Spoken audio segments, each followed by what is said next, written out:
एंडल पे math YouTube channel पर एक बार फिर से आप सभी का बहुत बहुत हार्दिक स्वागत है। दोस्तों, आज की इस सेशन में हम लोग यूथ कंपटीशन टाइम्स पब्लिकेशन के रेलवे मैथमेटिक्स बुक से नंबर सिस्टम के टाइप 4 पार्ट को पढ़ने वाले हैं। चूँकि टाइप 4 पार्ट में बहुत सारे सवाल दिए गए हैं, मतलब टाइप 4 में बहुत सारे सवाल हैं, लगभग 100 के आसपास सवाल दिए गए हैं, तो इसलिए हम लोग टाइप 4 को 2 पार्ट में पढ़ने वाले हैं। ये टाइप 4 का पहला पार्ट है जिसमें हम लोग क्वेश्चन नंबर 112 से 150 तक के क्वेश्चन को सॉल्व करने वाले हैं। आइए सेशन की शुरुआत करते हैं। टाइप 4 का पहला सवाल क्वेश्चन नंबर 112 को देखिएगा।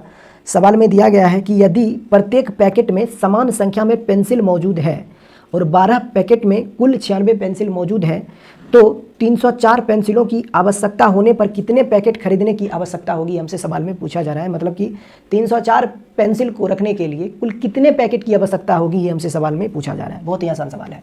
देखिएगा, ये टाइप 4 का पहला सवाल है। आप सबको अच्छे से पता होगा, अभी हम लोग टाइप 4 पढ़ने वाले हैं और ये टाइप 4 का पहला सवाल है क्वेश्चन नंबर 112। सवाल में दिया गया है कि 12 पैकेट में कुल मिलाकर 96 पेंसिल मौजूद हैं। अगर 12 पैकेट में 96 पेंसिल मौजूद है और प्रत्येक पैकेट में समान संख्या में पेंसिल मौजूद है तो हमसे सवाल में पूछा जा रहा है कि 304 पेंसिल को रखने के लिए कुल कितने पैकेट की आवश्यकता होगी, ये हमसे सवाल में पूछा जा रहा है। तो बस दोनों को आपस में इक्वल कर दीजिए एंड देन एक्स की वैल्यू आप निकाल दीजिए। देखिए 12 8 96 होता है और 8 से ये कैंसिल हो जाएगा कितने बार में, 8 तिया 24, 6 4 8 8 64 मीन्स की x की वैल्यू जो होगा वह कितना हो जाएगा, 38 हो जाएगा, जहां x बराबर होगा पैकेट, यानी कि 304 पेंसिल को रखने के लिए कुल 38 पैकेट की आवश्यकता होगी। बहुत ही आसान सा सवाल है। चलिए आगे बढ़ते हैं। क्वेश्चन नंबर 113 को देखिएगा। क्वेश्चन नंबर 113 को देखिएगा। सवाल में दिया गया है कि एक संख्या p के 3/4 से एक अन्य संख्या q का 2/3 घटाया जाता है और उसे अंतर के रूप में 5/8 प्राप्त होता है। यदि p के 9 गुने से q का 8 गुना घटाया जाए तो कितना उत्तर प्राप्त होगा, ये हमसे सवाल में पूछा जा रहा है। बहुत ही आसान सा सवाल है। सवाल में दिया गया है कि p के 3/4 से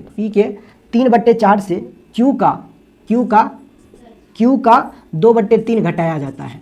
p के 3/4 से q का 2/3 घटाया जाता है तो उत्तर के रूप में, मतलब इन दोनों के बीच का जो डिफरेंस है, अंतर जो होता है वह 5/8 प्राप्त होता है, ऐसा सवाल में दिया गया है। तो हमसे पूछा जा रहा है कि p के 9 गुने तथा q के 8 गुने को जब घटाया जाएगा तो उत्तर कितना होगा, ये हमसे सवाल में पूछा जा रहा है। तो चलिए सबसे पहले इस रिलेशन को हम लोग आगे बढ़ाते हैं और देखते हैं हमें लास्ट में हमें कौन सा रिलेशन मिलता है। देखिए, इसको आप अगर एक बार और आगे बढ़ा देते हो तो इसे हम लोग लिख सकते हैं सिंपली, ये है 3p/4। अच्छा, आप करो क्या कि एलसीएम 12 हो जाएगा तो 3 से ये मल्टीप्लाई होगा, 4 से ये मल्टीप्लाई हो जाएगा, तो ये हो जाएगा कितना, ये हो जाएगा 9p माइनस ये हो जाएगा कितना, 4 दूना 8q, कोई दिक्कत, और डिवाइडेड बाई कितना होगा, 4 3 का एलसीएम यानी कि 12 इक्वल टू, ये आपको सवाल में दिया गया है 5/8 है। 4 तिया 12, 4 दूना 8 हो जाएगा, 3 इधर आके मल्टीप्लाई होगा तो 9p माइनस 8 क्यूब की वैल्यू जो होगा वह 15 के इक्वल हो जाएगा, 15/2 के इक्वल हो जाएगा, डिवाइडेड बाई 2 था। हमसे क्या पूछा जा रहा था, हमसे यही तो पूछा जा रहा था कि p का 9 गुना और q के 8 गुना का अंतर कितना होगा, ये हमसे सवाल में पूछा जा रहा था। तो अंतर होगा 15/2 यानी कि 7.5, ऑप्शन नंबर ए। बहुत ही आसान सवाल है, ज़्यादा इसमें कुछ भी एक्सप्लेन करने की जरूरत नहीं है। चलिए आगे बढ़ते हैं क्वेश्चन नंबर 114 की ओर। क्वेश्चन नंबर 114 को देखिएगा। क्वेश्चन नंबर 114 को देखिएगा। सवाल में दिया गया है कि 80 विद्यार्थियों वाली कक्षा में कक्षा का 1/10 भाग चॉकलेट डी को पसंद करता है, ठीक है, और कक्षा का 1/20 भाग चॉकलेट ई को पसंद करता है। चॉकलेट डी को पसंद करने वाले छात्रों की संख्या और चॉकलेट ई को पसंद करने वाले छात्रों की संख्या का अंतर कितना होगा। सवाल में दिया गया है कि कुल मिलाकर 80 विद्यार्थी वाला एक कक्षा है, यानी टोटल नंबर ऑफ स्टूडेंट जो है वो सवाल में दिया गया है 80 है। अब आगे सवाल में कहा है कि 80 विद्यार्थी वाली कक्षा में कक्षा का 1/10 भाग डी को पसंद करता है, यानी कि डी की जो वैल्यू होगी वह 80 का 1/10 होगा, ऐसा सवाल में दिया गया है, यानी कि 8, यानी कि डी का मान जो होगा वह 8 होगा। आगे सवाल में दिया गया है कि और कक्षा का 1/20 भाग चॉकलेट ई को पसंद है, मतलब ई की जो वैल्यू होगी वह टोटल यानी 80 का 1/20 भाग, यानी कि कह सकते हैं हम लोग 4, यानी कि डी की वैल्यू 8 है और ई की वैल्यू 4 है। आगे सवाल में क्या कहा है, हमसे पूछा जा रहा है कि चॉकलेट डी को पसंद करने वाले छात्र की संख्या और चॉकलेट ई को पसंद करने वाले छात्रों की संख्या का अंतर कितना होगा, मतलब डी माइनस ई की वैल्यू हमसे पूछा जा रहा है। बताइए, 8 में से 4 घटाओगे, 8 में से 4 घटाओगे तो उत्तर कितना मिलेगा, 4 ही मिलेगा ना। कौन सा ऑप्शन दिया गया, ऑप्शन नंबर डी, कुछ था ही नहीं। आगे बढ़ते हैं क्वेश्चन नंबर 115 की ओर। क्वेश्चन नंबर 115 को देखिएगा। क्वेश्चन नंबर 115 को देखिएगा। क्वेश्चन नंबर 115 को देखिएगा। सवाल में कहा है कि सुनीता ने खेल की शुरुआत में मौजूद कंचों में से 3/5 कंचे जीते, रवि ने शेष कंचों में से 2/3 कंचे जीते, जबकि सनी ने 60 कंचे जीते। सुनीता ने कितने कंचे जीते, ये हमसे सवाल में पूछा जा रहा है। सुनीता ने खेल की शुरुआत में मौजूद कंचों में से 3/5 कंचे जीते, ठीक है, 3/5 कंचा जीत लेता है सुनीता। रवि शेष कंचों में से, यानी कि एक चीज़ बताइए, अगर सुनीता 3/5 कंचा जीतता है, अगर सुनीता 3/5 कंचा जीतती है, तो आगे सवाल में क्या कहा है कि रवि शेष कंचों में से 2/3 कंचे जीतते हैं। अगर सुनीता इतना कंचा जीतती है तो जो शेष कंचा होगा वह 2/5 होगा, और शेष यानी रवि जो है ना, रवि कितना कंचा जीतता है, तो शेष कंचा का यानी कि 2/5 का कितना भाग जीतता है, 2/3 भाग रवि जीत लेता है। आगे सवाल में कहा कि जबकि सनी ने शेष कंचे 60 जीते हैं। हम सब निकालना चाहते हैं कि कुल मिलाकर सनी ने कुल कितना कंचा जीता है, सनी कुल कितना कंचा जीता है, ये मैं जानना चाहता हूँ। तो आप कहोगे सर कि सुनीता कुल मिलाकर इतना जीतती है और रवि कुल मिलाकर इतना जीतता है, और आप निकालना चाहते हो कि सनी कुल कितना जीतेगा, यानी कि टोटल 1 में से इन दोनों को जोड़कर आप माइनस कर दीजिए तो आपको पता चल जाएगा कि सनी ने कुल कितना भाग कंचा जीता है। ठीक है, तो 1 में से अगर आप इन दोनों को जोड़कर घटाते हो तो आपको क्या मिलेगा, 1 में से इन दोनों को जोड़कर अगर आप घटाते हो तो क्या मिलेगा, ये होगा 3/5 अब प्लस इसको हम लोग लिख सकते हैं 4/15 होगा ना, 4/15 राइट, कोई दिक्कत नहीं, इसको आप सॉल्व कर दीजिए। तो ये भाग जो होगा वह किसका होगा, सनी का होगा, यानी कि सनी ने कुल मिलाकर इतने भाग कंचा जीता है, जिसकी संख्या आपको सवाल में दिया है 60, इसकी वैल्यू जो होगा वह 60 के बराबर हो जाएगा। तो चलिए इसको हम सॉल्व कर लेते हैं। तो ये हो जाएगा कितना, 9 4 13/15, 9 4 13/15, तो ये हो जाएगा 2/15, यानी कि सनी ने कुल मिलाकर 2/15 भाग कंचा जीता है, सनी ने कुल मिलाकर 2/15 भाग कंचा जीता है। जबकि सवाल में दिया गया है कि सनी जो है ना वह अनुपात में 2/15 भाग कंचा जीता है, जबकि वास्तव में कुल मिलाकर 60 कंचे जीते हैं सनी ने। तो हमसे पूछा जा रहा है कि सुनीता ने कितने कंचे जीते थे। तो चलिए 2/15 का मान अगर 60 के बराबर है तो 1 का मान जो होगा वह कितना के बराबर हो जाएगा, 1 का मान जो हो जाएगा वह 30 गुने 15 के बराबर हो जाएगा। कह सकते हैं हम लोग 15 या 45 यानी कि 450 के बराबर हो जाएगा, यानी कि कुल कंचों की जो संख्या हो जाएगी वह 450 हो जाएगी। हमसे पूछा जा रहा है बताइए सुनीता ने कुल कितनी कंचा जीती है, तो सुनीता कुल 3/5 कंचा जीतती है, यानी कि टोटल का 3/5 आप निकाल दीजिए। तो सुनीता ने कुल मिलाकर कितना कंचा जीती है, तो 450 का 3/5 कितना हो जाएगा, इसको आप सॉल्व कर दीजिए, 5 से 9 या 27 यानी कि 270 कंचा सुनीता ने जीती है। कौन सा ऑप्शन दिया गया है, option number D is the right answer. बहुत ही बेसिक सा सवाल है, ज़्यादा कुछ भी है नहीं इसमें। आगे बढ़ते हैं, क्या दिया गया है, क्वेश्चन नंबर 116 की ओर हम लोग चलते हैं। क्वेश्चन नंबर 116 की ओर हम लोग बढ़ते हैं। आपको देखिएगा काफ़ी आसान सा सवाल है। सवाल में दिया गया है कि दो संख्याओं का अंतर 18 है, जबकि उन्हीं दोनों संख्याओं के वर्गों का अंतर 360 है। तो दोनों में से बड़ी संख्या कौन सी होगी, ये आपको पता करना है। दो संख्याओं का अंतर यानी x - y की वैल्यू आपको सवाल में दिया गया है 18 है, जबकि इन्हीं दोनों संख्याओं के वर्गों का अंतर सवाल में दिया गया है 360 है। दोनों संख्याओं के वर्गों का अंतर कहने का मतलब x² - y² की वैल्यू जो है वह 360 है। अब जरा ध्यान से देखिए, x - y की वैल्यू आपको दे रखा है, x² - y² की वैल्यू आपको दे रखा है। तो क्या आप इस रिजल्ट को देख के x + y की वैल्यू पता कर सकते हो? आप कहोगे सर बिल्कुल पता कर सकते हैं, इसमें कोई दिक्कत नहीं है। यानी ये वाला जो रिजल्ट होता है वो basically x + y × x - y के इक्वल होता है। अगर x - y इतना है तो x + y की वैल्यू 20 हो जाएगा। देखिए कैसे होता है वो, देखिए a² - b² बराबर होता है a - b × a + b। ये हम सबको अच्छे से पता है कि इसका मान जो होता है वह होता है a² - b² बराबर होता है a - b × a + b। अब x² - y² को अगर आपने इतना लिखा है और इसी की वैल्यू आपको सवाल में दिया है 360। अब आप बताइए x - y की वैल्यू आपको पहले से सवाल में दिया गया है 18 है, तो यहाँ से सोचिए x + y की वैल्यू आप क्या रखोगे कि 18 से मल्टीप्लाई करो तो 360 मिले, तो आप कहोगे सर x + y की वैल्यू जो होगा वह 20 होगा। वैसे भी ये 18 सेकंड से करेगा इसको कितने बार में, 20 बार में। तो यहाँ से आपके पास क्या पता चल गया, आपको मिल गया है x + y की वैल्यू आपको पता चल गया है, x + y का मान 20 है, आपके पास है x - y की वैल्यू भी आपके पास है 18, और हमसे पूछा जा रहा है बताइए बड़ी संख्या क्या होगी। तो दोनों संख्या हम लोग पता कर सकते हैं। आप क्या करो, दोनों समीकरण को जोड़ दोगे तो y तो कैंसिल ही हो जाएगा। यहाँ से 2x की वैल्यू आपको मिल जाएगा कितना, 38। दैट मीन्स कि x की वैल्यू आपको मिल जाएगा 19। अब x की वैल्यू अगर 19 है तो यही तो हमारा उत्तर होगा। हमसे पूछा जा रहा था बड़ी संख्या क्या होगी। अब बड़ी संख्या अगर 19 है, बड़ी संख्या अगर 19 है तो सोचिएगा कि छोटी संख्या क्या होगा, छोटी संख्या 1 हो जाएगा। तो हमसे पूछा जा रहा था बड़ी संख्या क्या होगी, तो बड़ी संख्या जो होगा 19 होगा। ऑप्शन नंबर सी इस सवाल का उत्तर है, ज़्यादा कुछ है नहीं। आगे बढ़ते हैं क्वेश्चन नंबर 117 की ओर। चलिए क्वेश्चन नंबर 117 को देखिएगा क्या दिया गया है सवाल में। सवाल में दिया गया है कि 91 सेंटीमीटर लंबे तार को इस प्रकार से 2 टुकड़ों में काटा जाता है कि एक टुकड़े की लंबाई दूसरे टुकड़े की लंबाई के 3/4 के बराबर है। तो छोटे टुकड़े की लंबाई कितना होगा, 39 सेंटीमीटर। यानी कि 7 यूनिट की वैल्यू अगर 91 सेंटीमीटर के बराबर है तो 3 सेंटीमीटर मतलब 7 यूनिट की वैल्यू अगर 91 सेंटीमीटर के बराबर है तो 3 यूनिट की वैल्यू कितना हो जाएगा, 39 सेंटीमीटर होगा। कहा एक लकड़ी है जिसकी कुल लंबाई आपको दिया गया है, एक लकड़ी है इस प्रकार से, एक टुकड़ा है लकड़ी का और इसकी कुल लंबाई आपको सवाल में दिया गया है 91 सेंटीमीटर है। इसको 2 पार्ट में डिवाइड किया गया है, 3:4 में डिवाइड किया गया है। तो हमसे पूछा जा रहा है कि बताइए छोटे टुकड़े की लंबाई कितना होगा। अब कुल लंबाई जो है वह 91 सेंटीमीटर है और इस टुकड़े को, इस लकड़ी के टुकड़े को, मतलब इस पूरे लकड़ी को हम 3:4 यानी 2 टुकड़ों में बांटना चाहते हैं। तो बताइए इस लकड़ी की कुल लंबाई अनुपात में कितना होगा। तो आप कहोगे कुल लंबाई होगा अनुपात में 7, जबकि वास्तव में इस लकड़ी की कुल लंबाई सवाल में दिया गया है 91 सेंटीमीटर है। 7 की वैल्यू अगर 91 सेंटीमीटर के बराबर है तो एक का मान जो होगा वह 13 सेंटीमीटर के बराबर होगा। हमसे पूछा जा रहा था बताइए लकड़ी के छोटे हिस्से का मान कितना होगा। तो लकड़ी का छोटा हिस्सा 3 है तो 3 की वैल्यू हो जाएगा कितना, 39 सेंटीमीटर। अगर पूछता बताइए बड़े हिस्सा का मान कितना होता, तब होता हमारा उत्तर 52 सेंटीमीटर है ना। क्वेश्चन नंबर 118 को देखिएगा, काफी आसान सा सवाल है।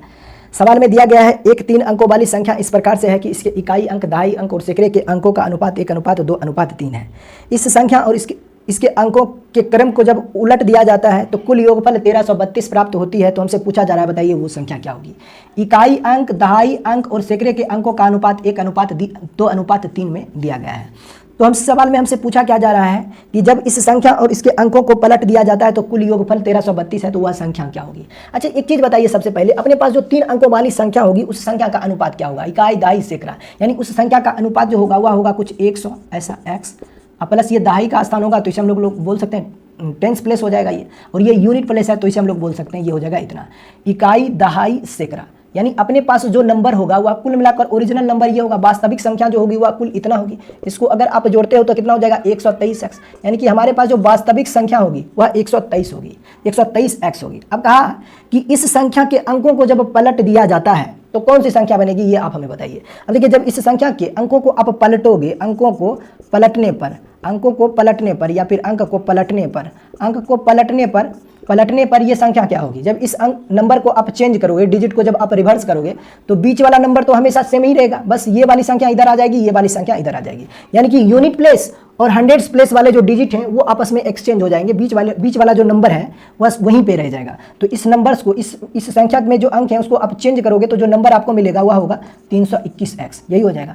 तो इस प्रकार से जो दो संख्याएं बनी है उन दोनों संख्याओं का कुल योगफल सवाल में दिया गया है 1332 है। तो चलिए दोनों को जोड़ देते हैं। इन दोनों को जब जोड़ोगे तो क्या मिलेगा 123x प्लस 321x, दोनों को जोड़ोगे तो कितना हो जाएगा, ये हो जाएगा 3 1 4x, यानी कि x 3 1 4x, 3 2 2 4x, 3 प्लस 1 यानी कि 4x, यानी कि इन दोनों का कुल योगफल 444x के बराबर है। जबकि सवाल में दिया गया है कि उस संख्या और उस संख्या के अंकों को पलटने पर जो संख्या बनती है उसका कुल योगफल सवाल में दिया गया है 1332 है, यानी 444x की वैल्यू जो होगा वह 1332 के बराबर है। तो यहाँ से x का मान आप आसानी से पता कर सकते हो। देखिए ये कितने बार में कट जाएगा, ये कितने बार में कटेगा ये बताइए। 4 से कट रहा है ये 111, चौके होता है कितना 444, ठीक है। और 4 से ये कैंसिल हो जाएगा, 4 तिया 12, फिर 4 तिया 12 और 4 तिया 12, फिर 111 तिया 33। दैट मीन्स कि x की वैल्यू आपको पता चल गया है 3 है, x का मान 3 है। तो हमसे पूछा जा रहा था बताइए ओरिजिनल नंबर क्या होगी, वह संख्या कौन सी होगी। तो वह संख्या 123x था, x की वैल्यू आप यहाँ पे पुट कर दीजिए 123 गुने 3, x की वैल्यू आपको पता है 3 है, तो उत्तर आपको मिल जाएगा कितना 123 तिया कितना होता है 369, और यही इस सवाल का उत्तर होगा, यानी अपने पास जो नंबर था वो था 123x और x की वैल्यू आपको पता है 3 है, तो ओरिजिनल नंबर जो होगा वह 369 होगा। कौन सा ऑप्शन है, ऑप्शन नंबर डी इस सवाल का उत्तर है। ज़्यादा कुछ 25 आम के पैर इस प्रकार से लगाता है कि पंक्तियों की संख्या प्रत्येक पंक्ति में पैर की संख्या के बराबर है। तो पंक्तियों की संख्या क्या होगी, यानी इस नंबर का स्क्वायर रूट हमसे पूछा जा रहा है। क्वेश्चन नंबर 119 को देखिएगा, यानी जो नंबर लिखा गया है 21025, इसका हमसे स्क्वायर रूट ही पूछा जा रहा है, इसका स्क्वायर ही रूट पूछा जा रहा है। कहा एक व्यक्ति अपने बगीचे में इतना 1000 आम के पेड़ इस प्रकार से लगाता है कि पंक्तियों की संख्या प्रत्येक पंक्ति में पेड़ की संख्या के बराबर है। मतलब अगर x पंक्ति होगा तो प्रत्येक पंक्ति में x पौधे ही लगाया जाएगा, तो कुल मिलाकर इतना पौधा लगाया जाएगा, यानी कि x स्क्वायर लगाएगा। और इस x स्क्वायर की वैल्यू सवाल में दिया गया है 21025। अब x स्क्वायर की वैल्यू इतना है तो x का मान जो होगा वह रूट अंडर 21025 के बराबर हो जाएगा। तो x की वैल्यू हमें यहाँ से पता करना है, जो x का मान होगा वही हमारा उत्तर होगा। आप सोचिए इसका स्क्वायर रूट निकालना है, तो एक बात तो पक्की बात है यहाँ से कि इसका स्क्वायर रूट जब निकालेंगे तो यूनिट प्लेस में जो नंबर आएगा वो 5 होगा। देखिए कौन सा ऑप्शन हमारा उत्तर नहीं हो सकता है, ऑप्शन नंबर डी हमारा उत्तर नहीं हो सकता है। बाकी आप देख लेते हैं, इसको चेक कर लेते हैं कि कौन सा एग्जैक्ट इसका स्क्वायर रूट क्या होगा। अच्छा यूनिट डिजिट 5 है तो इकाई अंक तो 5 आ जाएगा, ठीक है।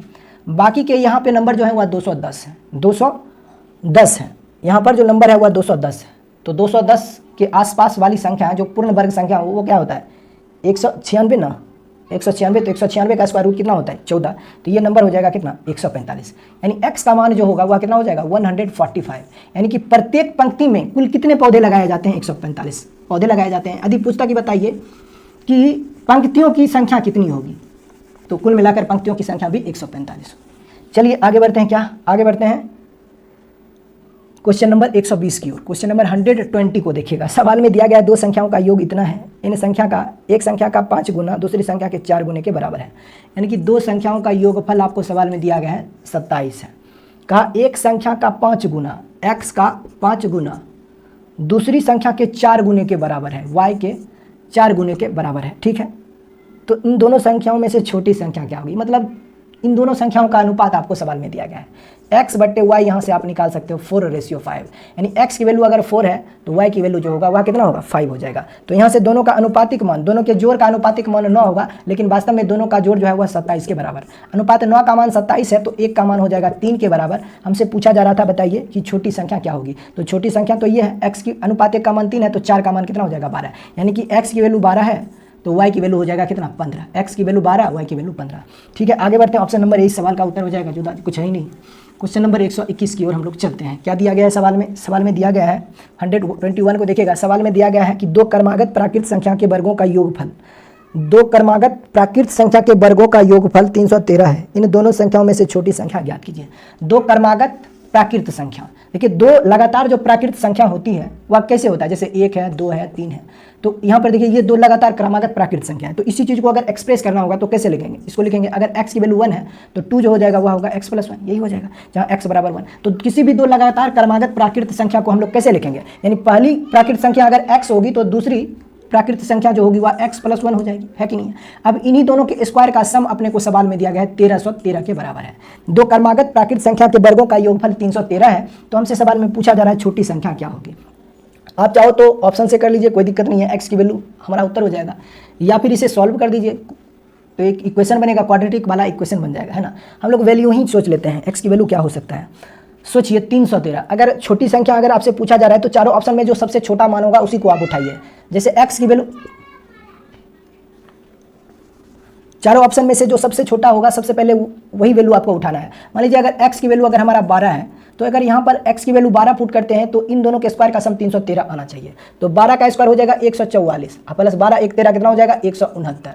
तो 9 4 13 3 बाकी 1, और ये हो जाएगा 6 4 10 10 1 11 1 1 2 2 1 3, यही हो जाएगा ना 313 बन रहा है। मीन्स की छोटी संख्या जो होगा वह कितना हो जाएगा 12। बड़ी संख्या क्या हो जाएगा, बड़ी संख्या यानी x + 1 की वैल्यू हो जाएगा 13। हमसे पूछा जा रहा था छोटी संख्या, तो छोटी संख्या का मान हो जाएगा 12। चलिए आगे बढ़ते हैं। क्वेश्चन नंबर 122 को देखिएगा। सवाल में दिया गया है कि एक प्रतियोगी परीक्षा में प्रत्येक सही उत्तर के लिए 3 अंक दिए जाते हैं और प्रत्येक गलत उत्तर के लिए 1 अंक काट लिए जाते हैं। तो इस प्रकार से उस परीक्षा में एक छात्र को 80 अंक प्राप्त होता है। यदि उसी परीक्षा में प्रत्येक सही उत्तर के लिए 4 अंक दिए जाते और प्रत्येक गलत उत्तर के लिए 2 अंक काट लिए जाते हैं, तो उसी परीक्षा में उस छात्र को कुल मिलाकर 90 अंक प्राप्त होता है। तो उस परीक्षा में प्रश्नों की कुल संख्या क्या होगी, हमसे सवाल में पूछा जा रहा है। बहुत ही सिंपल सा सवाल है, देखिएगा क्वेश्चन नंबर 122। क्वेश्चन नंबर 122 को देखिए।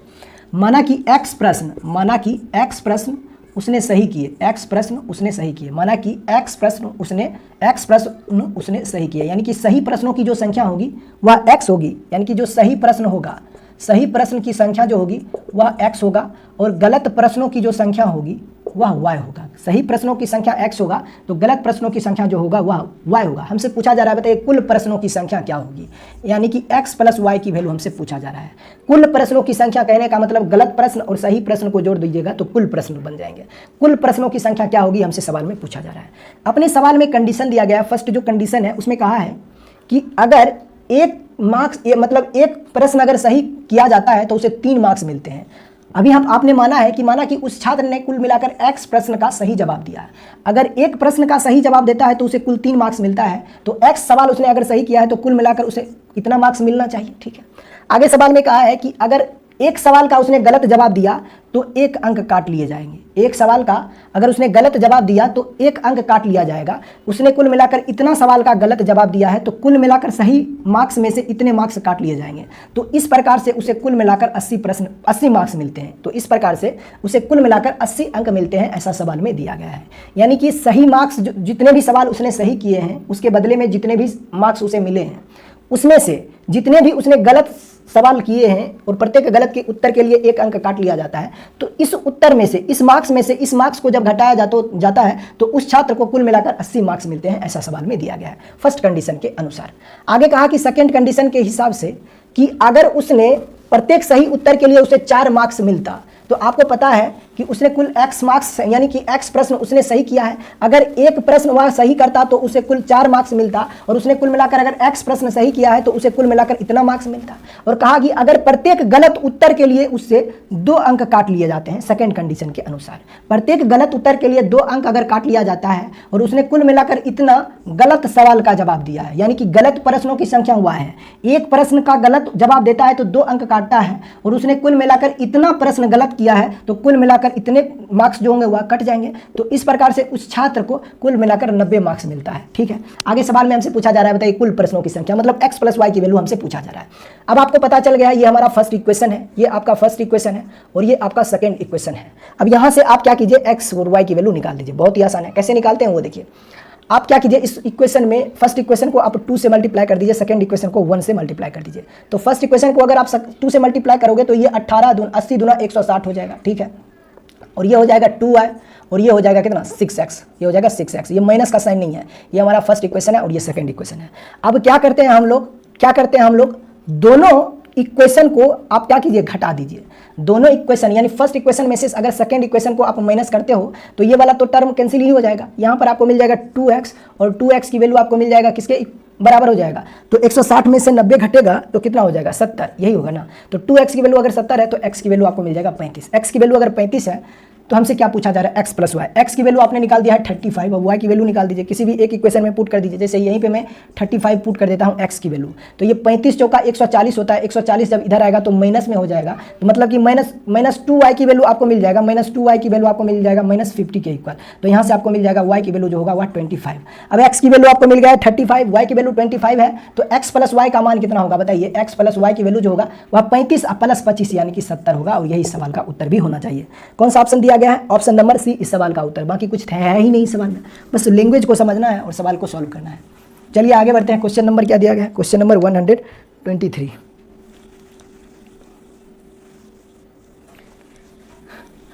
क्वेश्चन नंबर 123 को देखिएगा। सवाल में दिया गया है कि 2 मेज और 3 कुर्सियों की कीमत 540 रुपया है। क्वेश्चन नंबर 123 को देखिएगा। कहा है कि 2 मेज एवं 3 कुर्सी का कीमत जो है, 2 मेज तथा 3 कुर्सियों की कीमत जो है वो सवाल में आपको दिया है 540 है। आगे सवाल में कहा है कि जबकि 2 मेज तथा 1 कुर्सी की कीमत जो है वो सवाल में आपको दिया गया है 470 है। तो हमसे सवाल में पूछा जा रहा है, बताइए 5 कुर्सियों की कीमत कितनी होगी। 5 कुर्सियों की कीमत कितनी होगी ये हमसे सवाल में पूछा जा रहा है। एक चीज़ बताइए, मैं क्या करता हूँ, मुझे निकालना है 5 कुर्सियों की कीमत कितनी होगी। 5 कुर्सियों की कीमत कितनी होगी ये हमें पता करना है। ठीक है, अच्छा एक चीज़ बताइए, अगर मैं इस इक्वेशन में से इस इक्वेशन को माइनस कर देता हूँ तो ये खत्म हो जाएगा। 3c में से 2c - 1c माइनस होगा तो 2c मिलेगा और 2c की वैल्यू आपको मिल जाएगा कितना के बराबर, 2c की वैल्यू आपको मिल जाएगा 540 में से 470 को घटाओगे तो ये हो जाएगा कितना, यानी कि 70 हो जाएगा। 2c की वैल्यू अगर 70 है तो c का मान 35 हो जाएगा। और हमसे पूछा जा रहा है 5c की value, c for chair. c की वैल्यू अगर 35 है तो 5c की वैल्यू कितना हो जाएगा, 5c की वैल्यू हो जाएगा 175। और कौन सा ऑप्शन दिया गया, ऑप्शन नंबर सी इस सवाल का उत्तर, यानी कि 5 कुर्सियों की कीमत जो होगी वह 175 रुपया के बराबर होगा। चलिए आगे बढ़ते हैं क्वेश्चन नंबर 124 की ओर। सवाल में दिया गया है 2 धनात्मक संख्याओं का योगफल 45 है। क्वेश्चन नंबर 124 को देखिएगा। कहा 2 धनात्मक संख्याओं का योगफल 45 है, मतलब कि x + y का मान जो है वह 45 है। आगे सवाल में कहा है कि उनका अंतर 19 है, x - y की वैल्यू जो है वह 19 है। तो हमसे पूछा जा रहा है बताइए वो दोनों संख्याएं कौन सी होगी। आप इस तरह के सवाल को ऑप्शन से आसानी से सॉल्व कर दीजिए, बाकी सवाल में कोई दम ही नहीं है। देखिए कौन सा ऑप्शन हमारा उत्तर है, दोनों का योगफल 45 होना चाहिए और अंतर 19 होना चाहिए। तो आप देखिएगा ऑप्शन नंबर बी को। ऑप्शन नंबर बी में देखिएगा सवाल में दिया गया 32 और 13, दोनों के बीच का अंतर 19 है और दोनों का जोड़ जो है वह 45 है। तो यही हमारा उत्तर हो जाएगा, यानी वो दोनों संख्याएं जो होगी वह 32 और 13 होगी। आगे बढ़ते हैं क्वेश्चन नंबर 125 की ओर। क्वेश्चन नंबर 125 को देखिएगा। सवाल में दिया गया है कि वह संख्या ज्ञात कीजिए जिसका 1/3 भाग उसके 1/5 से 6 अधिक है, यानी कि एक संख्या का 1/3 भाग जो है वह उसी संख्या के 1/5 भाग से 1/5 भाग से कितना ज़्यादा है, 6 ज़्यादा है। मतलब इन दोनों फ्रैक्शन के बीच का जो डिफरेंस है वो सवाल में आपको दिया है कितना के बराबर है, 6 के बराबर है। बस इसको आप सॉल्व कर दीजिए, 5 से इसको मल्टीप्लाई कर दीजिए, 3 से इसको मल्टीप्लाई कर दीजिए, तो 5x - 3x यानी कि 2x की वैल्यू 2/15, 2x/15 की वैल्यू जो होगा वह 6 के इक्वल होगा। तो यहाँ से आपको मिल गया x की वैल्यू जो होगा वह 45 होगा। हमसे क्या पूछा जा रहा है ये बताइए, हमसे क्या पूछा जा रहा है, हमसे पूछा जा रहा है बताइए वो संख्या क्या होगी। तो उस संख्या को आपने x माना है और x की वैल्यू आपने 45 निकाल दिया है। ऑप्शन नंबर बी इस सवाल का उत्तर है। चलिए आगे बढ़ते हैं क्वेश्चन नंबर 126 की ओर। क्वेश्चन नंबर 126 को देखिएगा, कहा दो संख्याओं का योगफल 32 है, उनमें से एक संख्या दूसरी संख्या से 18 अधिक है। दो संख्याओं का योगफल जो है वह 32 है। चलिए दो संख्याओं का योगफल 32 है और उनमें से एक संख्या दूसरी संख्या से 18 अधिक है। ठीक है, तो मैं मान लेता हूं कि पहली संख्या हमारा अगर x है तो दूसरी संख्या x + 18 होगा, क्योंकि एक संख्या दूसरी संख्या से 18 अधिक है। अब इन्हीं दोनों संख्याओं का योगफल जो होगा वह 32 है, तो एक संख्या 7 होगा और दूसरी संख्या 18 होगा। कोई दिक्कत है क्या?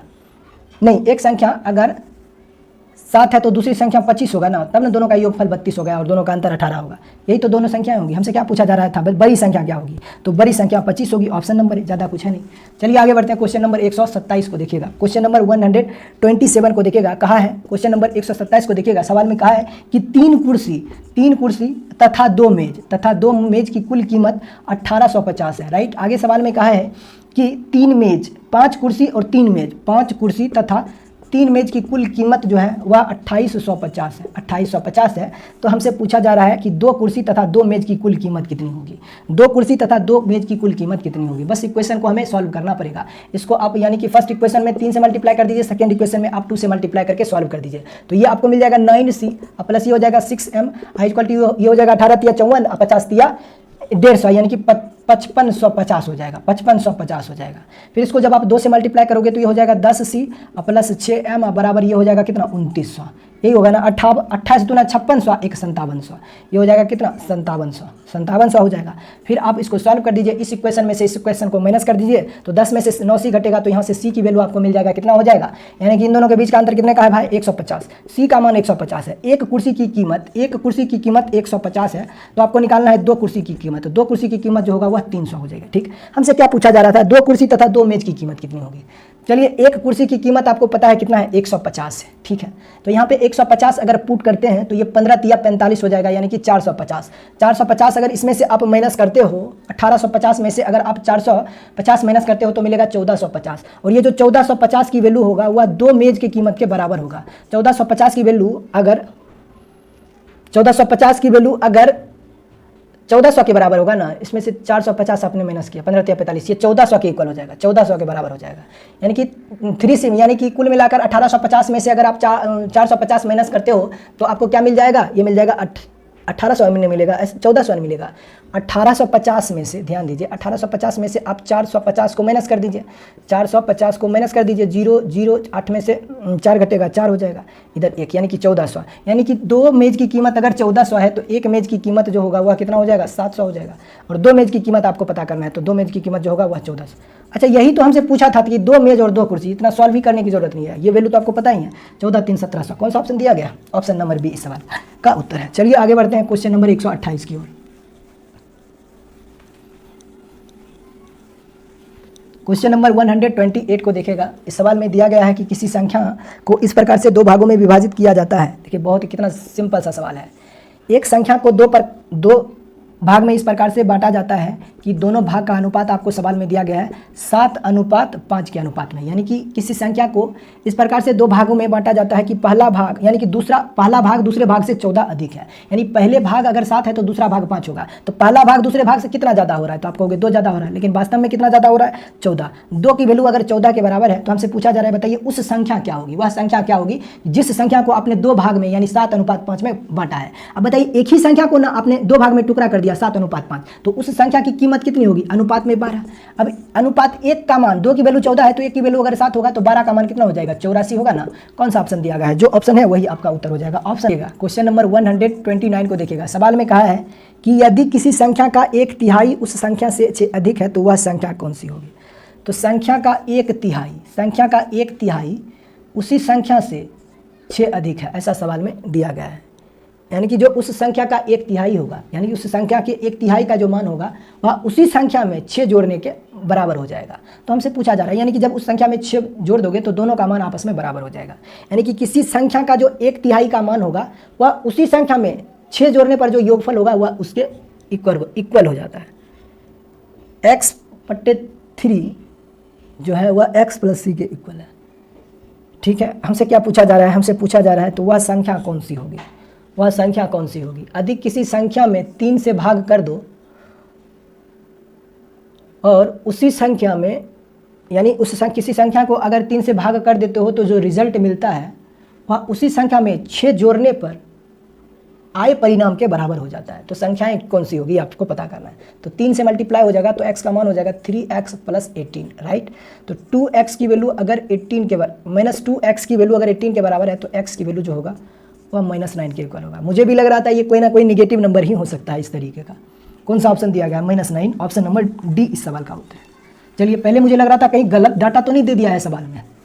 आगे बढ़ते हैं क्वेश्चन नंबर 130 की ओर। क्वेश्चन नंबर 130 को देखिएगा, कहा है कि उज्ज्वल के पास 50 रुपया, 100 रुपया और 200 रुपये के कुल 200 रुपये मूल्य वर्ग के कुल मिलाकर इतनी करेंसी का नोट है। ठीक है, तो प्रत्येक मूल्य वर्ग के नोटों की संख्या अगर समान है तो उज्ज्वल के पास कुल कितने नोट हैं? ये हमसे सवाल में पूछा जा रहा है। बहुत ही सिंपल सा सवाल है। 50 रुपया, 100 रुपया तथा 200 रुपया का कुल नोट है जिसकी कुल कीमत आपको सवाल में दिया गया है 5250 रुपया है। ठीक है, हमें यह जानना है कि नोटों की कुल संख्या कितनी होगी। अच्छा, एक चीज़ बताइए, अगर 50 रुपया वाला एक नोट होगा तो उसकी कुल कीमत कितना होगा? 50 रुपया। अगर 100 रुपये वाला एक नोट होगा, यानी कि कीमत अभी मैं निकाल रहा हूँ कीमत। ठीक है, अगर 100 रुपये वाला एक नोट होगा तो उसकी कुल कीमत हो जाएगा 100 रुपया, और 200 रुपये वाला एक नोट होगा तो उसकी कुल कीमत जो होगा वह 200 रुपया होगा। ठीक है, यानी कि अगर, क्योंकि सवाल में कहा है कि प्रत्येक के नोटों की संख्या जो है वह समान है, तो अगर प्रत्येक की नोटों की संख्या अगर समान है तो अगर कुल मिलाकर सभी नोटों की संख्या अगर एक एक है तो उसकी कुल कीमत जो होगी वह कितना हो जाएगा? 200 + 100 350, यानी कि कुल कीमत जो होगा वह 350 होगा। लेकिन वास्तव में सवाल में दिया गया है कि नोटों की संख्या समान भी है और उसकी कुल कीमत जो है वह सवाल में दिया गया है 5250 के बराबर है। यानी कि 350 अनुपात में 350 का मान अगर 5250 के इक्वल है तो यहाँ से आप अनुपात 1 का मान निकाल दीजिए। ठीक है, फिर हम लोग 50 की वैल्यू, 100 की वैल्यू और 200 की वैल्यू यानी सबके नोटों की संख्या निकाल लेंगे। 0 से 0 कटेगा, 7 × 5 = 35 होता है, 7 × 7 = 49 होता है और 7 × 5 = 35 होता है, 5 से 15 होता है, राइट। यानी अनुपात 1 का मान आपने निकाल दिया है 15। अगर रेशियो 1 की वैल्यू अगर 15 है तो आपसे पूछा जा रहा है कुल नोटों की संख्या कितनी होगी? कुल नोटों की संख्या कितनी होगी? कुल नोटों की संख्या कितनी होगी हमसे सवाल में पूछा जा रहा है। यही पूछा जा रहा है ना, कुल नोटों की संख्या कितनी होगी। तो कुल नोट आपने कितना माना था? कुल नोट यहाँ पर 1 था, यहाँ पर भी 1 था, यहाँ पर भी 1 था। 1 की वैल्यू अगर 3 है तो कुल नोट जो होंगे वह अनुपात में यहाँ पर 3 हो जाएगा। 1 की वैल्यू अगर 3 है, 1 की वैल्यू अगर 3 है तो 15 की वैल्यू कितना हो जाएगा? 15 की वैल्यू जो होगा वह 45 ही होगा ना। ऑप्शन नंबर बी इस सवाल का उत्तर है। चलिए आगे बढ़ते हैं क्वेश्चन नंबर 131 की ओर। क्या दिया गया? कहा दो संख्याओं का योगफल इतना है, गुणनफल इतना है, तो संख्याओं का घनफल कितना होगा? दोनों संख्याओं के घनों का योगफल कितना होगा? क्वेश्चन नंबर 131 को देखिएगा। क्वेश्चन नंबर 131 को देखिएगा। कहा दो संख्याओं का योगफल आपको सवाल में दिया गया है 25 है। दोनों संख्याओं का गुणनफल यानी एक्स वाई की वैल्यू भी आपको सवाल में दिया गया है 136 है। तो हमसे पूछा जा रहा है दोनों संख्याओं के घनों का योगफल, मीन्स कि x³ + y³ की वैल्यू कितना होगा, ये आपसे पूछा जा रहा है। आप करो क्या, दोनों संख्याओं के घनों का योगफल कितना होगा, ये हमसे सवाल में पूछा जा रहा है। कुछ मुश्किल सवाल है नहीं, है ना। x³ + y³ की वैल्यू हमसे पूछा जा रहा है। ठीक है, आप क्या करो कि x³ + y³ अगर पूछा जा रहा है तो डायरेक्ट इसका फॉर्मूला ही होता है a³ + b³ बराबर होता है x³ + y³ बराबर होता है x + y × x² + y² - xy। ये बात आपको अच्छे से पता होगा कि a³ + b³ बराबर होता है a + b × a² + b² - ab। ये बात आपको ध्यान में रखना है। ठीक है, अब आप कहोगे सर हमारे पास जो डाटा है वह ये वाला डाटा है, ये वाला डाटा है, ये वाला डाटा नहीं है। तो ये वाला डाटा हम लोग यहाँ से निकाल सकते हैं। बोथ साइड स्क्वायर करोगे तो आपको मिलेगा x² + y² + 2xy बराबर 625, इसका स्क्वायर यानी कि 625। ठीक, यानी कि बोथ साइड अगर स्क्वायर करते हो, एस बी एस करते हो, तो ए प्लस बी का whole square, A square plus B square plus 2ab plus 25 का स्क्वायर 625। अब ये वाला वैल्यू आपको पता है 136 है, 136 को 2 से गुना करोगे तो आपको मिलेगा 272। 272 इधर माइनस होगा तो यहाँ से आपको मिलेगा x square plus y square की वैल्यू जो होगा वह 625 में से 272 को माइनस करोगे तो उसके बराबर हो जाएगा। तो यहाँ से आपको क्या मिला, यहाँ से हमें मिला x square plus y square की वैल्यू जो होगा वह 625 में से 272 को माइनस करोगे तो 5 में से 2 घटाओगे तो आपको मिलेगा 3, 12 में से 7 घटाओगे तो आपको मिलेगा 5, और इधर मिल गया 5 में से 2 घटाओगे तो आपको मिलेगा 3, यानी x square plus y square की वैल्यू 353 के बराबर है। ठीक है, अब ये वाले वैल्यू पुट कर दीजिए, सारे रिजल्ट आपको पता है, एक्स वाई की वैल्यू इतना है, एक्स प्लस वाई की वैल्यू इतना है, x square plus y square की वैल्यू इतना है, तो रिजल्ट आप निकाल सकते हो। X square plus y square बराबर हो जाएगा एक्स प्लस वाई यानी कि 25 गुना इसका मान कितना होगा, इस ब्रैकेट की वैल्यू कितना होगा, x square plus y square की वैल्यू 353 है। इसमें से अगर आप 136 को माइनस कर देते हो तो यहाँ से आपको क्या मिलेगा, 153 को अगर आप माइनस करते हो तो कितना, 136 को ना माइनस करना है, 136 को माइनस करते हो तो इस ब्रैकेट की वैल्यू कितना मिल जाएगा ये बताइए। 13 में से 6 घटेगा 7 हो जाएगा, 4 में से 3 घटेगा 1 मिल जाएगा, और 3 में से 1 घटेगा 2 मिल जाएगा, यानी 217। इस ब्रैकेट की वैल्यू आपको मिल रहा है 217। फिर इसको मल्टीप्लाई कर दीजिए, यूनिट डिजिट तो आपका मिल रहा है 5, यूनिट डिजिट आपको मिल रहा है 5। कौन सा ऑप्शन है जिसका यूनिट डिजिट 5 है, 2 ऑप्शन है, ऑप्शन ए और ऑप्शन सी। बाकी उत्तर क्या होगा, 3400 से ज़्यादा ही होने वाला है, 3400 से दोनों ऑप्शन ज़्यादा ही हैं। ठीक है, 217 को आप 25 से मल्टीप्लाई करके आप निकाल दीजिए, उत्तर आपको मिल जाएगा option number A, option number A 5425, option number A 5425। चलिए आगे बढ़ते हैं क्वेश्चन नंबर 132 की ओर। कुछ है नहीं, बस ये सब फॉर्मूला बेस्ड सवाल होते हैं। देखिएगा क्वेश्चन नंबर 132 को देखिएगा, कहा है दो क्रमागत धनात्मक प्राकृतिक संख्याओं का गुणनफल इतना है, दोनों संख्याओं में से बड़ी संख्या ज्ञात कीजिए। 132 को देखिएगा, दो क्रमागत प्राकृतिक संख्या कहने का मतलब पहली प्राकृतिक संख्या अगर x होगा तो दूसरी प्राकृतिक संख्या जो होगा वह x प्लस वाई होगा। अब दोनों का गुणनफल अपने को सवाल में दिया गया है 72 है, तो बस पूछा जा रहा है क्या, पूछा जा रहा है दोनों में से बड़ी संख्या क्या होगी। आपको पता होगा एक दो क्रमागत प्राकृतिक संख्याओं का गुणनफल 72 होता है, 8 गुने 9 बराबर 72 है कि नहीं है। ये x है तो ये x प्लस 1 है, तो बड़ी संख्या कितना हो जाएगा 9। आगे बढ़ते हैं क्या, क्वेश्चन नंबर 133 की ओर। क्वेश्चन नंबर 133 की ओर देखिएगा, कौन सा सवाल दिया गया है, कहा है कि दो संख्याओं का योगफल 20 है, अंतर 16 है। क्वेश्चन नंबर 133 को देखिएगा, दो संख्याओं का योगफल आपको दिया गया है 20 है, जबकि उन्हीं दोनों संख्याओं का अंतर भी आपको सवाल में दिया गया है कितना है, अंतर 16 है। दोनों संख्याओं का अंतर 16 है, तो बड़ी संख्या और छोटी संख्या का अनुपात कितना होगा। आप सोचिए अपने मन ही से कि ऐसी दो संख्या सोचिए जिसका योगफल 20 हो और अंतर 16 हो, तो आपके दिमाग में आएगा एक नंबर अगर 18 होगा तो दूसरा नंबर 2 होगा। दोनों का योगफल 20 है, दोनों का अंतर 16 है, तो दोनों संख्याओं में यानी कि बड़ी संख्या और छोटी संख्या का अनुपात क्या होगा, यानी अनुपात होगा 9:1, ऑप्शन नंबर डी। चलिए आगे बढ़ते हैं क्वेश्चन नंबर 134 की ओर। क्वेश्चन नंबर क्या दिया गया है, क्वेश्चन नंबर 134 को देखिएगा, कहा 3 कुर्सी और 2 मेजों की कुल कीमत इतना है। क्वेश्चन नंबर 133 को देखिएगा, कहा है कि 3 कुर्सी तथा 2 मेज की जो कुल कीमत है वो अपने को दिया है 7000 के बराबर है, राइट। आगे कहा है कि 5 कुर्सी और 3 मेज, 5 कुर्सी तथा 3 मेज की कुल कीमत भी आपको सवाल में दिया गया है 11000 के बराबर है। तो हमसे पूछा जा रहा है कि 4 कुर्सी और 2 मेज की कीमत कितना होगा, 4 कुर्सी तथा 2 मेज की कुल कीमत कितना होगा, ये हमसे सवाल में पूछा जा रहा है। 4 कुर्सी तथा 2 मेज की कुल कीमत कितना होगा, ये हमसे सवाल में पूछा जा रहा है। तो चलिए सबसे पहले इक्वेशन को बैलेंस करके आप सी और एम की वैल्यू निकाल दीजिए, देन वहाँ से आप इसका मान आसानी से पता कर सकते हो। चलिए सॉल्व करते हैं इसको। इसमें हमें 2 से मल्टीप्लाई करना है इसको, और इसको हमें 3 से मल्टीप्लाई करना है। कोई दिक्कत है क्या, नहीं है। तो ये बन जाएगा क्या, ये बन जाएगा इक्वेशन 9c प्लस 6m बराबर 7 या 21000। कोई दिक्कत है क्या, नहीं। 2 से मल्टीप्लाई करोगे तो 5 दूना 10c प्लस 3 दूना 6m बराबर 11 दूना 22000। कोई दिक्कत है क्या, नहीं। अब यहाँ से इसको सॉल्व कर दीजिए, इस इक्वेशन में से इस इक्वेशन को माइनस कर दीजिए, तो 10 में से c घटेगा, यानी c की वैल्यू हो जाएगा 1000। c की वैल्यू आपको मिल जाएगा 1000। अब c की वैल्यू अगर 1000 है तो 4c की वैल्यू जो होगा वह 4000 हो जाएगा। कोई दिक्कत नहीं है, 4c की वैल्यू जो होगा वह 4000 के बराबर हो जाएगा। अब किसी भी एक इक्वेशन में अगर मान लीजिए m की वैल्यू हमें निकालना है, तो यहाँ पर c की वैल्यू आपको मिला था 1000, तो 3000 जब माइनस होगा तो इधर हो जाएगा 4000, और 2m की वैल्यू अगर 4000 के इक्वल है और आपको चाहिए 4m की वैल्यू, तो 2 से इसको भी मल्टीप्लाई कर दीजिए, तो ये हो जाएगा 8, यानी कि 4m की वैल्यू आपको मिल जाएगा 8000। 8000 अब प्लस 4000, ठीक है। 4m की वैल्यू यानी कि 2m की वैल्यू कितना हो जा रहा है, ये 4000 था ना, 7000 था, ठीक है। c की वैल्यू 1000, इसमें से 2m की वैल्यू अगर 4000 है तो 1m की वैल्यू 2000, 1m की वैल्यू अगर 2000 है तो 4m की वैल्यू 4000 होगा ना, तो 4 4 8000 उत्तर होगा ऑप्शन नंबर सी। यानी कि ये 4m की वैल्यू जो होगा, 2m की वैल्यू 2000 है, 2m की वैल्यू जो होगा वह 2000 होगा, तो 4m की वैल्यू जो हो जाएगा वह 4000 के बराबर। तो यही पूछा जा रहा था कि 4c + 4m की वैल्यू कितना हो जाएगा, तो 8000 हो जाएगा। आप ऐसे भी कह सकते थे कि 4 कॉमन निकाल लेते और c m की वैल्यू निकाल के आप आंसर पुट कर देते हैं। चलिए आगे बढ़ते हैं क्वेश्चन नंबर 134 की ओर, क्वेश्चन नंबर 135 की ओर।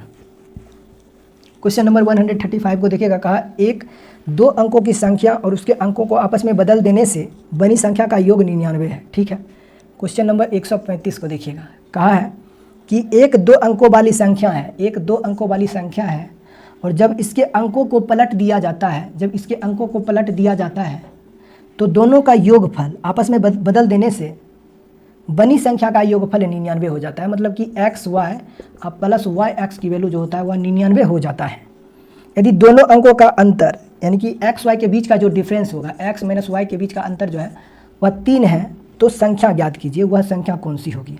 आप चाहो तो इस सवाल को ऑप्शन से भी कर सकते हो। ऑप्शन नंबर बी को डायरेक्ट देखिए, संख्या आपसे पूछा जा रहा है, बताइए वो संख्या कौन सी है। तो संख्या अगर मैं 63 ले लेता हूँ तो इसको अगर मैं उलट देता हूँ तो हमें मिल जाएगा 36। दोनों का योगफल आप देखिए क्या 99 हो रहा है, आपको बिल्कुल हो रहा है। दोनों का अंतर 3 हो रहा है, आपको बिल्कुल हो रहा है। तो यही हमारा वो संख्या हो जाएगा और यही उत्तर हो जाएगा ऑप्शन नंबर बी। बाकी अगर ट्रेडिशनली सॉल्व करना चाहते हो तब भी कर सकते हो, कोई दिक्कत नहीं है। ये यूनिट प्लेस का नंबर है, ये टेंस प्लेस का नंबर है। तो इससे हम लोग ऐसे एक्सप्रेस कर सकते हैं 10x प्लस वाई प्लस ये हो जाएगा 10y plus x equal to 99 होगा। कोई दिक्कत है क्या? नहीं। आप जरा ध्यान से देखिए, ये हो जाएगा 10x प्लस x 11x, इधर हो जाएगा 11y। ठीक है, तो यहाँ से अगर आप 11 कॉमन कर लेते हो तो ब्रैकेट में मिल जाएगा x प्लस वाई की वैल्यू 99, राइट। तो यहाँ से 11 से ये कट जाएगा, तो x प्लस वाई का मान आपको मिल गया है 9। हमसे क्या पूछा था बाबू लोग, ये बताओ।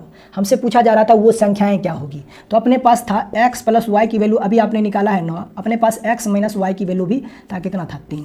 ठीक है, अगर आप जोड़ देते हो तो ये खत्म हो जाएगा। 2x की वैल्यू आपको मिल जाएगा 12, तो x का मान 6।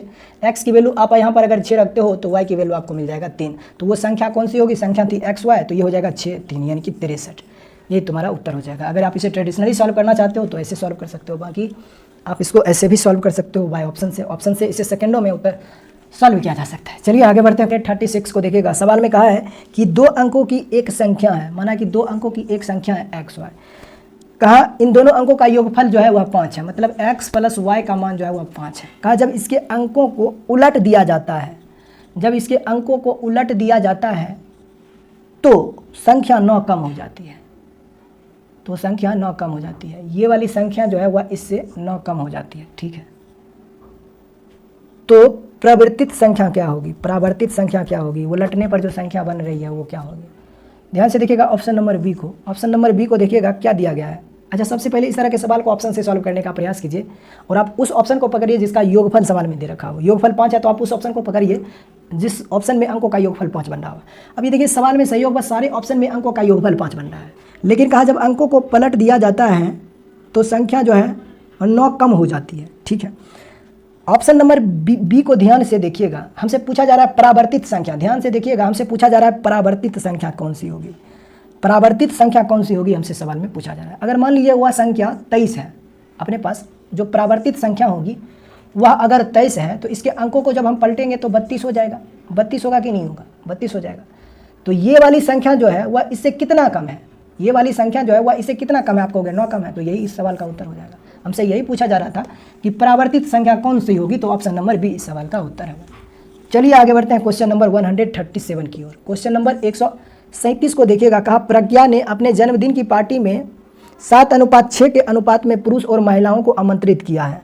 यदि पार्टी में आने वाले पुरुषों की संख्या 56 थी, यानी कि 7:6 के अनुपात में पुरुष और महिला है, मेल और फीमेल की संख्या का रेशियो जो है ना वह 7:6 है। पुरुष की संख्या अगर 7 है तो महिलाओं की संख्या जो होगी वह 6 होगी। सवाल में कहा पुरुषों की संख्या 56 थी, 7 की वैल्यू अगर 56 है तो 1 का मान 8 होगा, तो 6 का मान 48 हो जाएगा। हमसे क्या पूछा जा रहा है? हमसे पूछा जा रहा है कि पार्टी में कुल कितने मेहमान शामिल हुए थे, यानी पुरुष और महिलाओं की संख्या का योगफल आप निकाल दीजिए। 8 6 14 4 बाकी 1, 6 5 5 4 9 9 1 10 104 उत्तर हो जाएगा। ऑप्शन नंबर बी इस सवाल का उत्तर है। चलिए आगे बढ़ते हैं क्वेश्चन नंबर 138 की ओर। 138 को देखिएगा, क्वेश्चन नंबर 138। कहा 1 से लेकर 10 दोनों को शामिल करना है तक की प्राकृत संख्या के घनों का योगफल कितना होगा। 1 से लेकर 10 तक दोनों को शामिल करना है, 1 से लेकर दोनों को शामिल करना है 10 तक के सभी प्राकृत संख्याओं के घनों का योगफल कितना होगा, ये हमसे सवाल में पूछा जा रहा है। देखिए सम ऑफ एन नेचुरल नंबर, यानी कि क्वेश्चन नंबर 138 को देखिएगा, क्वेश्चन नंबर 138 को देखिए। सवाल में कहा है कि 1 से 10 जहाँ पर दोनों संख्याओं को शामिल करना है तक की प्राकृत संख्याओं के घनों का योगफल कितना होगा। 1 से 10 तक के सभी प्राकृत संख्याओं के घनों का योगफल कितना होगा। यानी कि सवाल आपसे पूछा जा रहा है कि 1 से लेकर 10 तक, जबकि दोनों को शामिल करना है, तक की सभी प्राकृत संख्याओं के घनों का योगफल कितना होगा। मतलब 1 की क्यूब प्लस 2 की क्यूब प्लस 3 की क्यूब और plus dot dot dot dot यहाँ पर जाना है 10 की क्यूब तक। इसका मान कितना होगा, ये आपसे सवाल में पूछा जा रहा है। तो देखिए डायरेक्ट फॉर्मूला ही होता है, आप याद कर लीजिए। फॉर्मूला होता है कि प्रथम n प्राकृत संख्या के घनों का योगफल बराबर हो जाता है n into n plus one का whole square, direct n into n plus 1/2 का होल स्क्वायर। यानी कि प्रथम n प्राकृत संख्या के घनों का योगफल जो होता है, प्रथम n प्राकृत संख्या के घनों का योगफल जो होता है, घनों का योगफल जो होता है वह होता है n इंटू n प्लस 1/2 का होल स्क्वायर, जहाँ n बराबर होता है लास्ट टर्म। कहा है दोनों को शामिल करना है, तो n की वैल्यू आप यहाँ पे 10 रख दीजिए, यहाँ पे भी 10 रखिए, तो आप पाओगे 10 का स्क्वायर हो जाएगा 100, ठीक है। 11 का स्क्वायर कितना हो जाएगा, 121 हो जाएगा, और 2 का स्क्वायर हो जाएगा कितना, 4। 25 से इसको काट दीजिए, 25 गुना 121, उत्तर हो जाएगा कितना, 25 गुना 121 करोगे तो उत्तर तो 2500 से ज़्यादा ही हो रहा है ना, सारे ऑप्शन दिए गए हैं। मल्टीप्लाई कर दीजिए, यानी कि 121 को अगर 25 से गुना करोगे तो 25 गुना 1, 25 के 5 बाकी 2, 25 दूना 50, 50 2 52 का 2 बाकी 5, ठीक है। 25 और 25 और 5 कितना हो जाएगा, 30, 30 और 25, कुछ नहीं है। आगे बढ़ते हैं क्वेश्चन नंबर 139 की ओर। क्वेश्चन नंबर 139 को देखिएगा, कहा दो संख्याओं का योगफल इतना है, उनका गुणनफल इतना है, तो व्युत्क्रम का योग कितना होगा। 139 देखिएगा, दो संख्याओं का योगफल अगर आपको सवाल में दिया है 40 है, और दोनों का योगफल आपको सवाल में, दोनों का गुणनफल भी आपको सवाल में दिया है 60 है, ठीक है। तो आपसे पूछा जा रहा है कि बताइए दोनों के व्युत्क्रम का योगफल होगा, यानी इसके रेसिप्रोकल सम हमसे पूछा जा रहा है, यानी 1/x प्लस 1/y की वैल्यू कितना होगा। इसको जब आप सॉल्व करोगे तो आपको क्या मिलेगा, ऊपर में मिल जाएगा x प्लस वाई, नीचे हो जाएगा xy, यही होगा। दोनों मान आपको पता है, x प्लस वाई की वैल्यू 40 है, xy की वैल्यू आपको मालूम है 60 है, उत्तर हो जाएगा कितना, 2/3, यही तो हो जाएगा। कौन सा ऑप्शन दिया गया है, ऑप्शन नंबर सी इस सवाल का उत्तर है। चलिए आगे बढ़ते हैं क्वेश्चन नंबर 140 की ओर। कहा 5 से 14 तक के सभी प्राकृत संख्या के घनों का योग ज्ञात कीजिए। 5 से लेकर, अभी मैंने आपको कहा कि प्रथम n प्राकृत संख्या के घनों का योगफल होता है n इंटू n प्लस 1/2 का होल स्क्वायर, ऐसा होता है। तो हमसे पूछा जा रहा है 5 से लेकर 14 तक के प्राकृत संख्या के घनों का योगफल। तो आप क्या कीजिए, क्वेश्चन नंबर 140 को देखिएगा, 5 से लेकर आपको चाहिए 14 तक के प्राकृत संख्या के घनों का योगफल, ठीक है। यानी कि 5 से लेकर 5 का क्यूब, 6 का cube, dot dot dot dot dot 14 का क्यूब, ऐसा करके सवाल आपसे पूछा जा रहा है, ठीक है। ऐसा करके आपसे सवाल पूछा जा रहा है। तो आपको क्या करना है, आप सोचिए कि पहले आप 1 से लेकर 14 तक के प्राकृतिक घना, 1 से लेकर 14 तक के सभी प्राकृतिक संख्या के घनों का योगफल आप निकाल दीजिए ऐसे करके, और फिर उसमें से आप 1 से लेकर 4 तक के प्राकृतिक घनों का योगफल आप माइनस कर दीजिए। 1 से, यानी कि प्रथम 4 प्राकृतिक संख्या के घनों का योग माइनस कर दीजिए, तो आपको मिल जाएगा 5 से लेकर 14 तक के सभी प्राकृतिक संख्या के घनों का योगफल। मतलब आपको ये करना है कि 1 से लेकर, आप सोचिए कि प्रथम 14 प्राकृतिक संख्या के घनों का योगफल कितना होगा। अभी मैंने आपको कहा कि प्रथम n प्राकृतिक संख्या के घनों का योगफल होता है n इंटू n प्लस 1/2 का होल स्क्वायर, अभी मैंने आपको बताया है।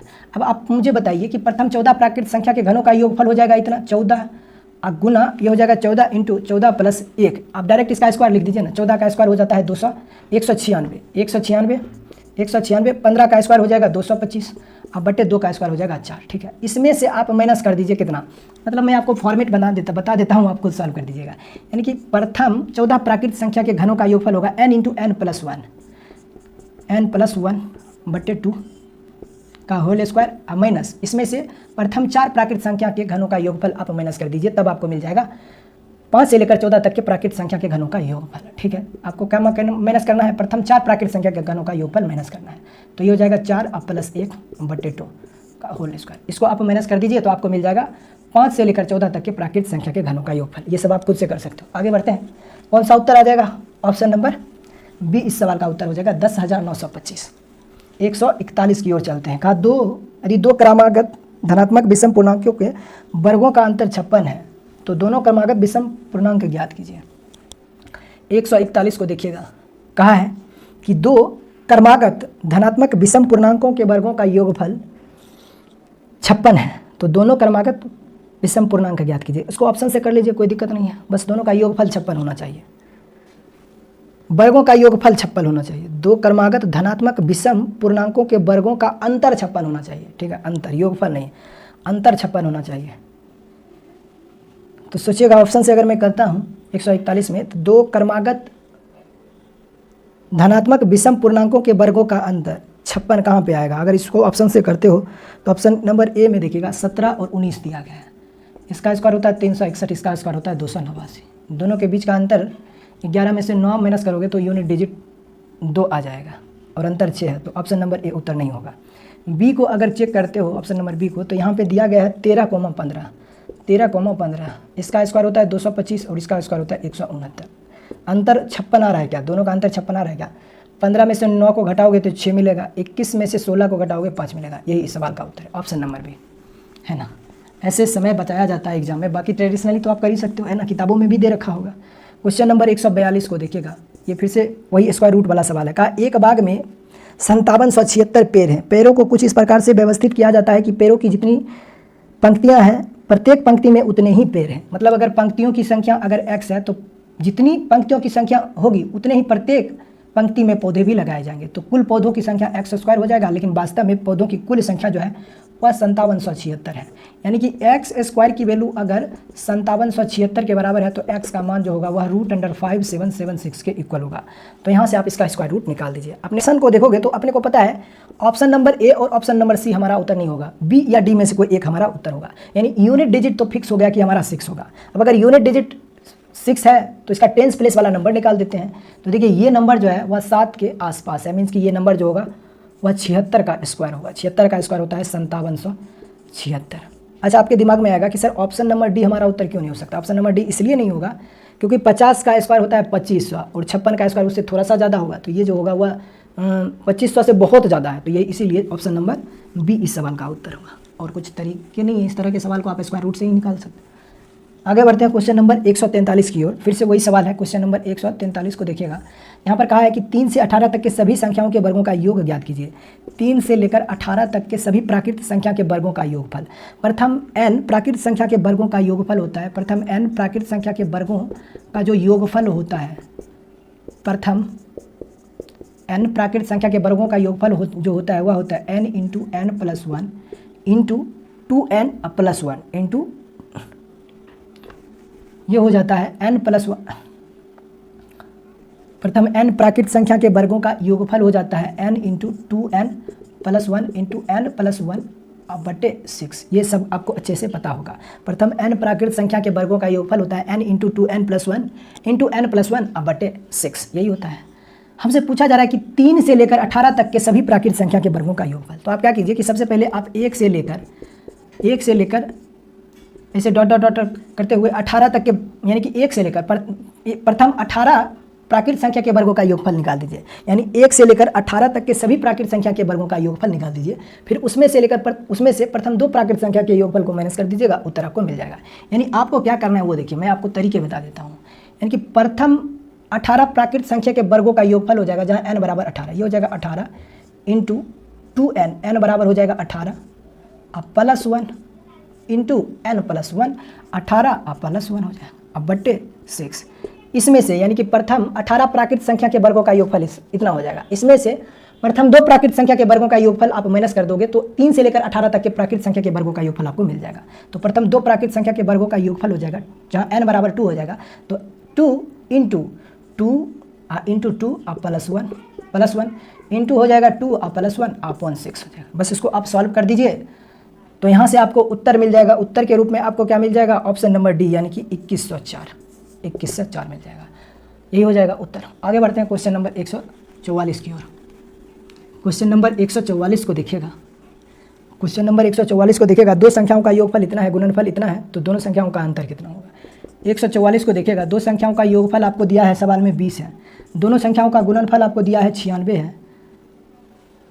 तो संख्याएं आपके दिमाग में चल रहा होगा 12 प्लस 8 20, अब 12 गुने 8 96, यही दो संख्या होगी, ठीक है। तो पूछा है दोनों संख्याओं का अंतर कितना होगा, तो 12 में से 8 घटाओगे 4, ऑप्शन नंबर ए इस सवाल का उत्तर होगा। 145 की ओर बढ़ते हैं, देखिएगा क्वेश्चन नंबर 145। सवाल में कहा यदि दो संख्याओं का योग 30 है और उनका गुणनफल 15 है, ठीक है। x + y अगर 30 है और x y अगर 50 है तो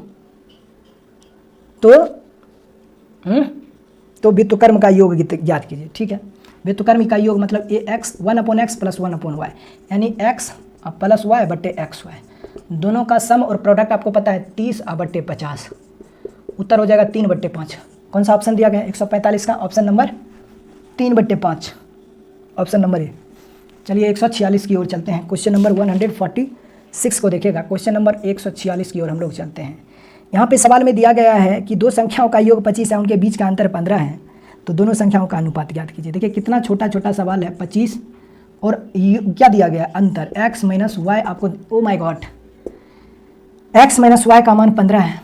पूछा जा रहा है बड़ी संख्या, दोनों संख्याओं का अनुपात कितना होगा, ठीक है। आप इसको ऐसे भी कह सकते हो, बड़ी संख्या और छोटी संख्या का अनुपात कितना होगा, ठीक है। दोनों समीकरण को जोड़ोगे तो 2x की वैल्यू आपको मिल जाएगा 40, x का मान 20। x की वैल्यू अगर 20 है तो y की वैल्यू 5 हो जाएगा, y की वैल्यू अगर 5 है तो क्या पूछा जा रहा है भाई, उत्तर हो जाएगा 4:1, ऑप्शन नंबर सी, यानी कि 20:5। 5 चौका 20, 5 एकम 5। क्वेश्चन नंबर 147 को देखते हैं, क्या दिया गया है सवाल में कहा दो संख्याओं का योग इतना है, उनका गुणनफल इतना है, तो व्युत्क्रम कितना होगा। 147 को देखिएगा, योगफल दिया गया है 16, गुणनफल आपको दिया गया है 63, तो व्युत्क्रम होता है दो संख्याओं का जो रेसिप्रोकल का सम, व्युत्क्रम का जो योगफल होता है वह होता है 1/x + 1/y, यानी x + y बटे xy।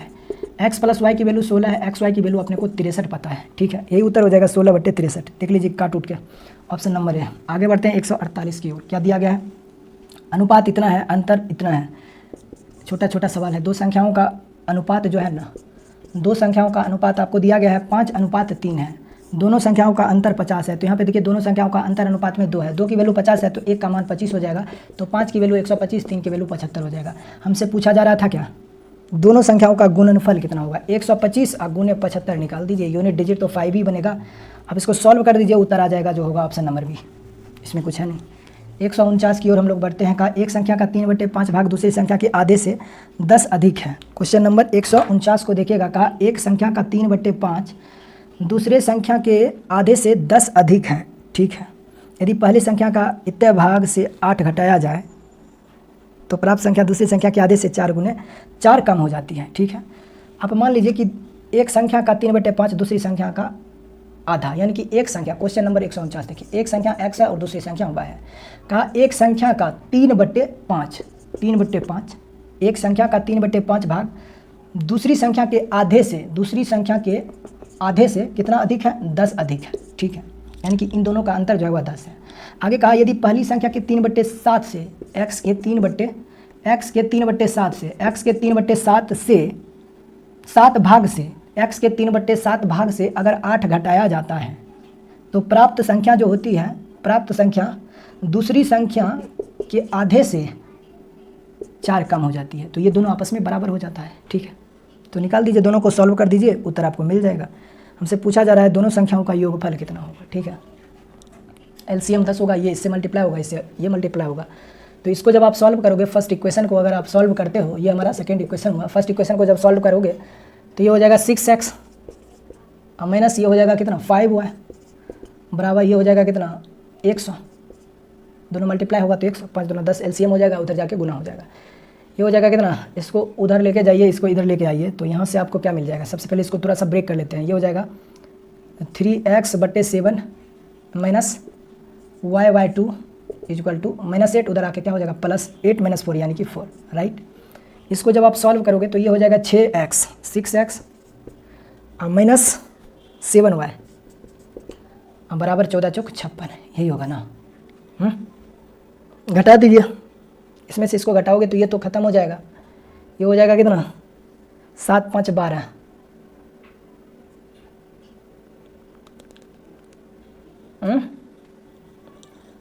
सही कुछ सब कुछ है क्या।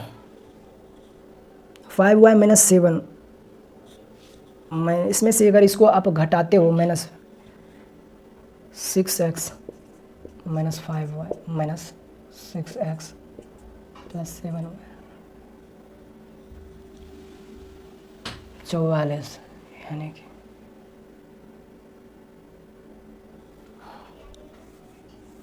अगर घटाते हो तो ये हो जाएगा कितना, ये तो कैंसिल हो जाएगा, ये होगा 2y की वैल्यू आपको मिल जाएगा 44।